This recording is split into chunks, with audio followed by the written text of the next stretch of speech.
Hello and welcome to Pathways, where you are invited to join me for a visit with leaders in personal development and cultural evolution. This is your host, Paul O'Brien. As we embark on this new year of 2021, actually 2022, being in the present, many of us use this time of transition and renewal to refocus intention on who we want to be and how to shape our lives. Today on Pathways, we will be talking about a new tool designed to help you remember aspects of your true nature as a being of light and to access your cosmic mission and raise your vibratory frequency, drawing you into a higher, wider, and deeper dimension of consciousness. Our guest today is Reverend Stephanie Redfeather, PhD, author and creator of the new Oracle card deck, the Empath Activation Cards. Stephanie is an award-winning author of the international bestseller, The Evolutionary Empath. Her passion is to help fellow sensitive souls break out of energetic jail and fully embrace their soul's evolution as co-creators of New Earth consciousness. A shamanic minister and prolific creator of spiritual tools, Stephanie founded Blue Star Temple, an online resource for spiritual seekers to learn energetic skills, hone empathic abilities, access spiritual knowledge, and connect with cosmic consciousness. Stephanie holds a bachelor's degree in mathematics and a master's and doctorate in shamanic studies. She is described as a divine feminine change agent and a champion of empaths. So hello, Stephanie. As an empath myself, I'm happy to welcome you to the Pathways program. Thanks so much, Paul. I think your history is fascinating. I mean, you've gone from being an Air Force officer to being a shamanic spiritual teacher and healer. How did you get there from here? I was drug kicking and screaming for a few years because that's, how that usually goes during your spiritual awakening, where you have one idea about where you think your life is going and spirit has another. So it was never my intention to stay in the military for 20 years. It was just do it as long as it makes sense. And so I started getting this sort of this quiet calling in my heart that it was time to get out. And it wasn't like, hey, I know what I'm going to do next. It's time to get out. It was, I think it's time to get out. Now what am I going to do? And my spiritual advisor, or excuse me, my financial advisor, funny little slip, my financial advisor with the company that I'd been with for 10 years said, well, Steph, you're really good with people. Have you thought about being a financial advisor? And so I kind of liken it to like the first person of the opposite sex or whatever your persuasion is in grade school that likes you. The first time somebody likes you, you're like, oh, okay, you like me, I'll like you back. And so like, oh, you want me to do that? Okay, I'll do that. So no passion, no heart, just, oh, okay, that's what you think, I'll be good at it, so I'll do that. And started my own financial planning business, and I quit in less than 6 months because I hated it. And I lost about $25,000 because I didn't stay in long enough to recoup what I had invested. And that is what threw me full force into my spiritual awakening, which is a period of about 5 years that I've described as living 100 years in that 5 year period. Just being in the spiritual crucible, just getting cooked down and completely transformed into a new substance. And so, yeah, go ahead. Some people call that the dark night of the soul. And it Yeah. lasts a lot longer than one night. Yes. Yeah, exactly. Night in quotes for sure. Yeah, because it was my initial awakening, if you will, my first deep, intense, transformative sort of death and rebirth process. And I had no tools and I had no reference point and I had no skills for getting through it. And I have a very strong will. And so that's what I was referring to with the kicking and screaming, is it was sort of like dragging me with my heels dragging across the floor until I finally learned how to surrender and embrace what was happening.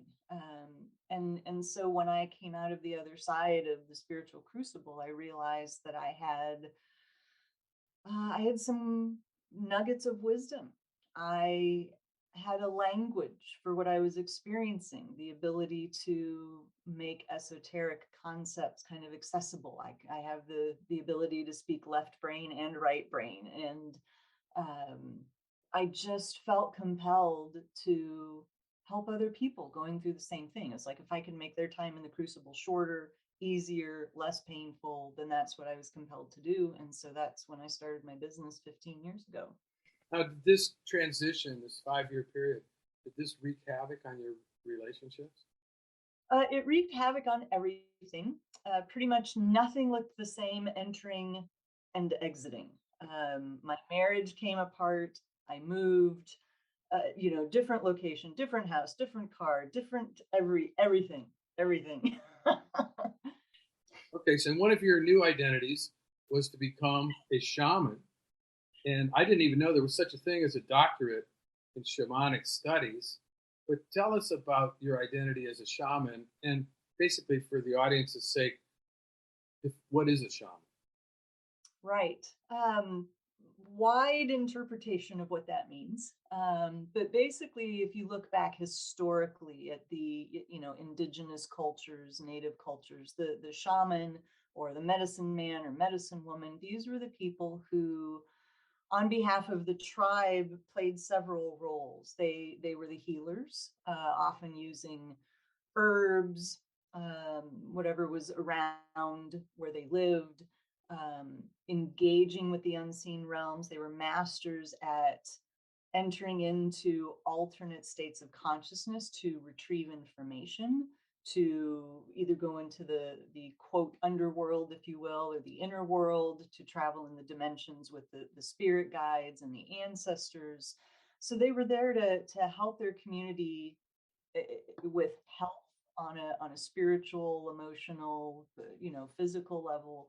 They were also the seers, the ones that usually oversaw certain transitional rites of passage or ceremony or ritual, or received visions for the tribe. So a lot of different roles that they played. I have a couple of different shamanic teachers. I study and practice in a Peruvian tradition of shamanism called the Pachacuti Mesa tradition. And so it's Does that um, involve, does that involve plant medicine? it does. It can. It's not there. What I love about this tradition is there is no, it is not a rigid, you have to do this and you have to give up that. And it's like whatever spirituality, whatever belief system you already have, whatever your own history is, you are invited to just blend it with this tradition in a way that serves you. So I have engaged with plant medicine, but not a lot. Now, Mhm. tell us about. I find the title of your award winning book, The Evolutionary Empath, quite interesting. I haven't read that book. I would like to, and I will. But A little. there's the book. It looks a lot like the deck, right? It does. My publisher did that on purpose, that where they, similar color theme and Right, right. font. Okay, so what is that? What does it mean to be an evolutionary empath? I mean, is it possible to be any other kind of empath? I mean, could you be a regressive empath? I mean, what is the sense of it? Right. What is that word about? Well, I think one of the unique Aren't all perspectives, empaths evolutionary? my belief is yes, and one of the unique things I bring to the empath discussion is the belief that we are here with a cosmic purpose of helping humanity ascend to the next level of consciousness. And if you look historically back, there are over 30 ancient cultures that mark a grand cycle of time, commonly referred to as the Great Year, that basically explains the rise and fall and rise again of human civilization and consciousness. So if you're familiar with the Iron Age, Bronze Age, Silver Age, Golden Age, and we're not talking about the age that man discovered those metals, we're talking about, levels of consciousness. That's what I'm talking about, what I'm referring to. And so, as a collective in human consciousness, we are out of the Iron Age into the Bronze Age. We are in the ascending phase once again. And so, I believe that empaths are here on purpose. That even 50 years ago, there weren't very many of us. 100 years ago, they were very rare. but we're in the middle of an empathic big bang because we show up on the planet with a slightly different energetic physiology, heightened sensitivities, a progressive value system, and just a different level of consciousness.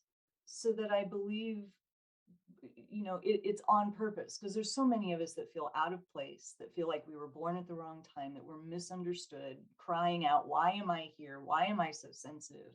And there's a quote from the movie Moneyball that says, the first guy through the wall always gets bloody. And so for those of us that are here right now, we are the first ones through the wall. So we are here to help pave the way for the ones coming behind us. It seems like to some extent, there's something of a war on empathy these days. Donald Trump being probably the head cheerleader for that, but it seems like there's this great polarization happening. There's the empathic, evolutionary empaths on the one side, and there's the regressive dinosaurs on the other side that just want money and cheap gasoline. Does it seem that way to you? Do you think there's some kind of disrespect for empathic people in the air? Well, there's a lot I could say about that, so I'll try to keep it short. The first thing I would say is, for most of us in the world, we have historically a patriarchal culture. And so if you think about the masculine and feminine qualities and associate their association with the left and right brain. So left brain is the masculine, right brain is the feminine. Masculine slash left brain principles have been valued in our society, right? So being very linear, practical, direct. The masculine principle is action oriented. It's about competition and accumulating and accomplishing. And so the feminine, or the right brain qualities, are more the intuitive, the creative, the compassionate, the non-linear, the more artistic. The feminine principle is the receiving principle. And so by default, because the masculine and left brain has been valued and prioritized, the feminine and the right brain have been deprioritized. And so as empaths, we pretty much peg the right brain slash feminine spectrum, if you will. So part of what we're here to do, another way of saying that we're here to help humanity ascend to the next level of consciousness, is we're also here to help anchor and rebalance the divine feminine energies with the divine masculine. It's not about vilifying the masculine, it's about bringing them into balance and into conscious equal partnership together. Now, what is the sense of the word activation? Okay, so there's this empathic surge, or there are empaths that are coming into the world. There's a lot of us. Why is there need for what is the sense of activation? Yes. My belief is that we are cosmic beings, that we descend from the stars. Our heritage is more than just human, it's more than just planet Earth. As we're ascending in consciousness,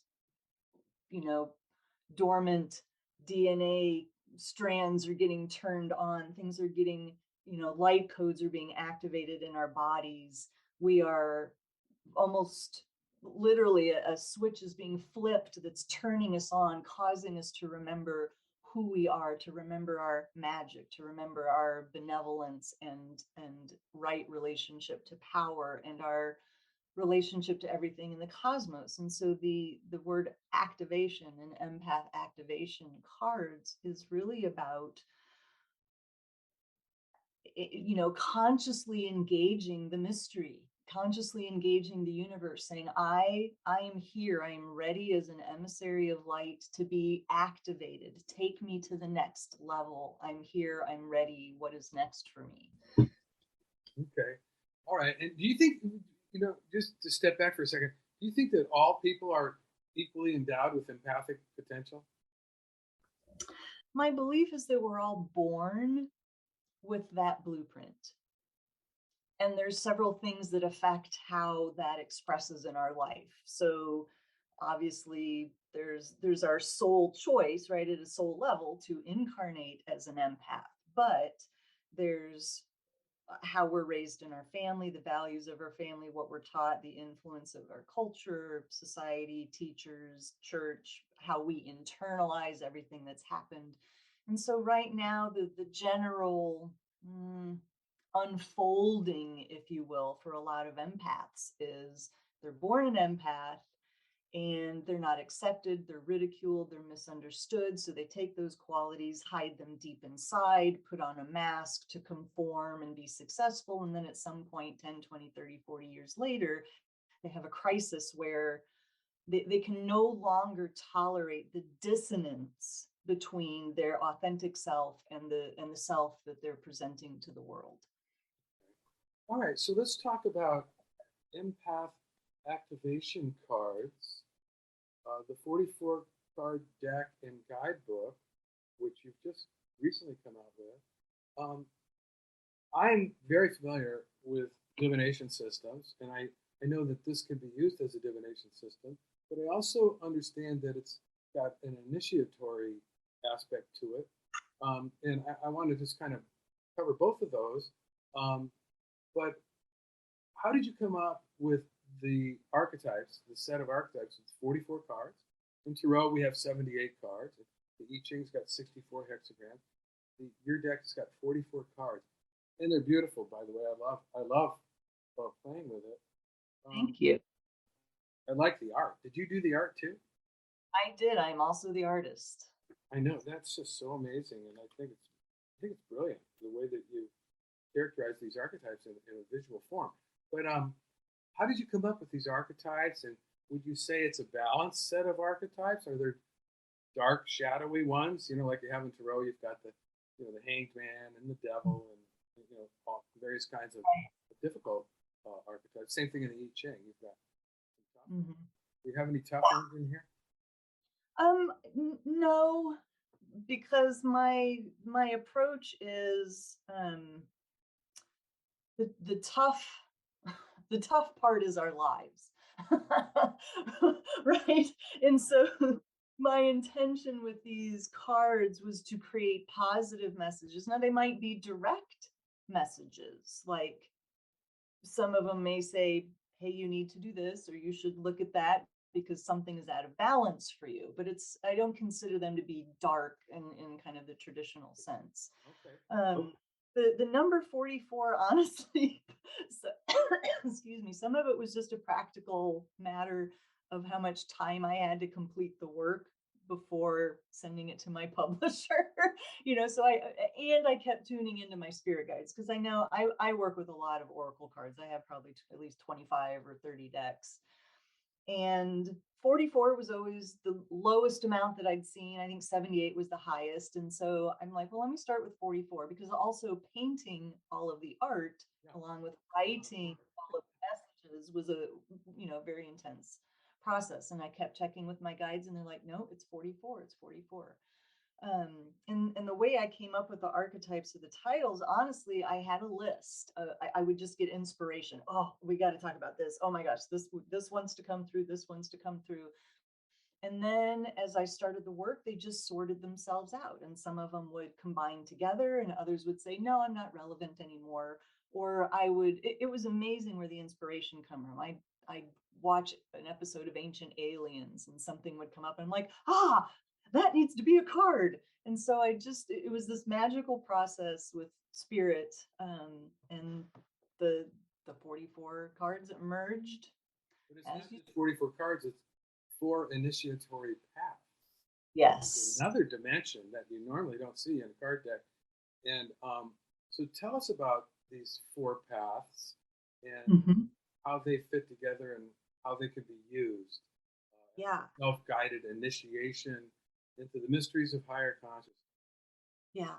I knew when I sat down to source this project, if you will, that I wanted there to be an overlay. I wanted there to be something additional to it. Not, so you can absolutely use this deck like any traditional oracle deck that you've ever worked with. And there in the beginning, there are some layouts that are offered.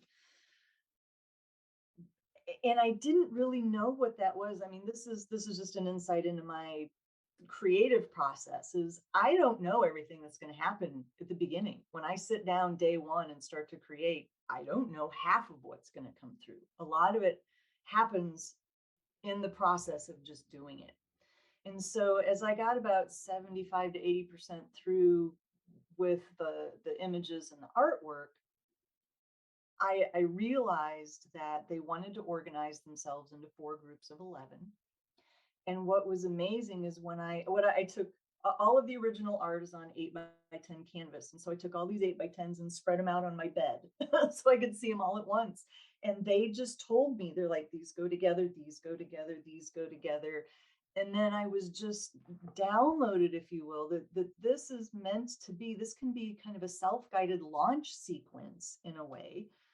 Just like you said, where it's designed to function as a self-guided initiation into the mysteries of higher consciousness. And so they as you progress, so you could actually read the book from front to back. And as you progress, you can feel that the energy, the frequency rises. The vibratory rate is higher and more refined, and the perspective gets bigger and grander. And so I just want to quickly read the names of the 4 initiatory paths so you can get a feel for it. So initiatory path 1, just lost the page. The initiatory path 1 is healing, holing, and practices for embodiment.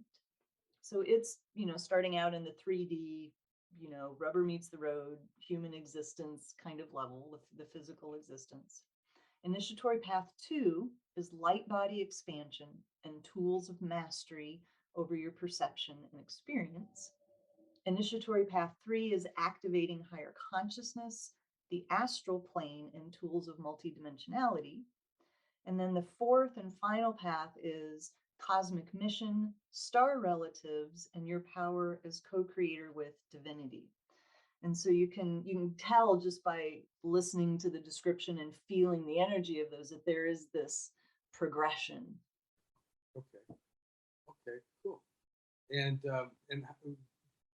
can people just tune into one of these distinct initiatory paths, or should they do it as a sequence?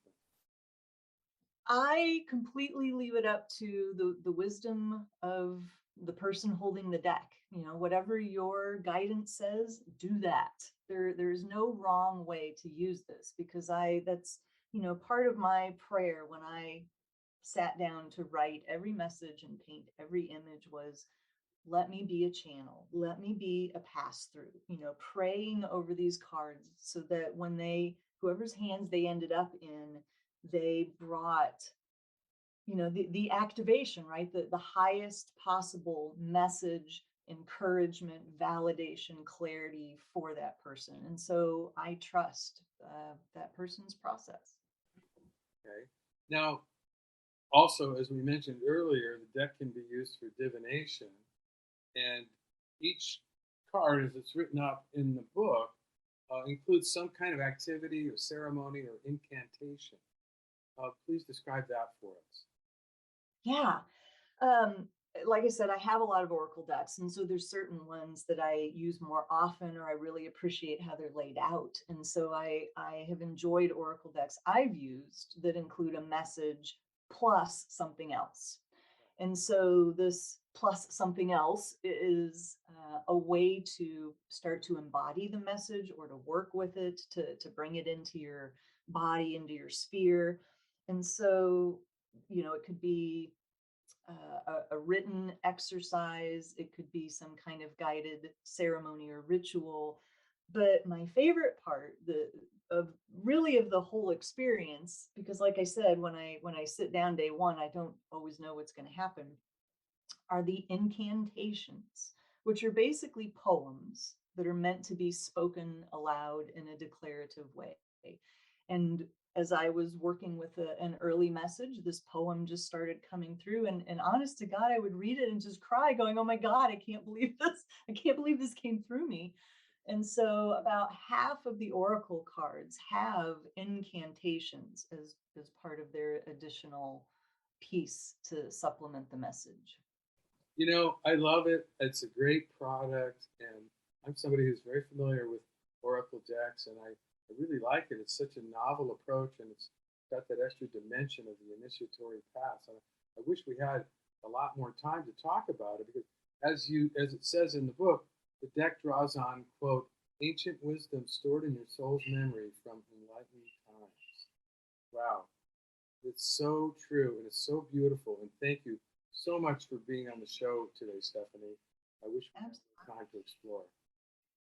Yeah, and I just want to say that all of the artwork is available for sale on my website. Yeah, the artwork's quite exceptional. And I want to be sure to tell our listeners about your website where they can find out about everything that you're doing, including your book and your books and the deck. And that's bluestartemple.org. All one word, bluestartemple.org. And for those who may have tuned in to Pathways late, this is your host, Paul O'Brien, author of Intuitive Intelligence, a book that shares the theme of Pathways, which is personal and cultural evolution.